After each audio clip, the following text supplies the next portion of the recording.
আমার নাতি যে ভিডিও করে দেয়। আজকের যে দেখুন আমার নাতি কতটুকু নাতি, আর আমার চিনি আর আমার নাতির তরফ থেকে সবাইকে দশমীর শুভেচ্ছা।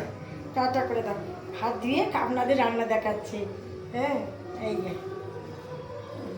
ঠিক আছে নে, নাদুলার কাছে দিয়া, দাদুর কাছে দিয়া হাতটা ধুয়ে নি।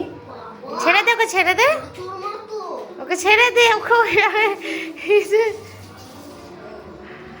চলো।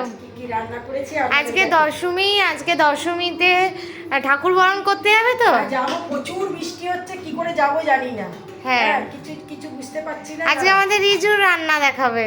আজকে রিজু তো একটা করে ভাতটা দেখাই আমি, পারবে না, একদম ধোমা ওটা ভাত।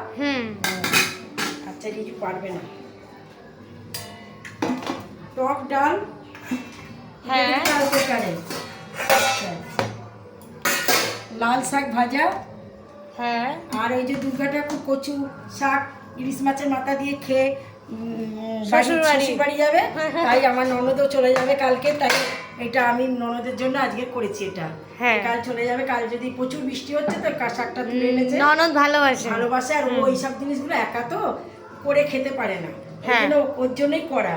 আচ্ছা ভোলা মাছের ঝাল, কালকের কারের মটন কারি রয়েছে। কালকের কারে মেয়েরা সব ঠাকুর দেখতে গেছিল, মেয়েরা খাওয়া হয়নি, তাই মটন কারি এক বাটি রয়েছে। আচ্ছা ইলিশ মাছেরও ঝোল রয়েছে। অনেক রান্না করেছিলাম তো। আর আজকের এই যে ডিম কারি করেছি, শুধু পেঁয়াজ আর রসুন দিয়ে। এটা কি হাঁসের ডিম নাকি এমনি ডিম? হাঁসের ডিম। মুরগির ডিম আমরা খুব একটা খেলেও ভাজাভুজিতেই খাই, রান্না করে খুব একটা খাওয়া হয় না।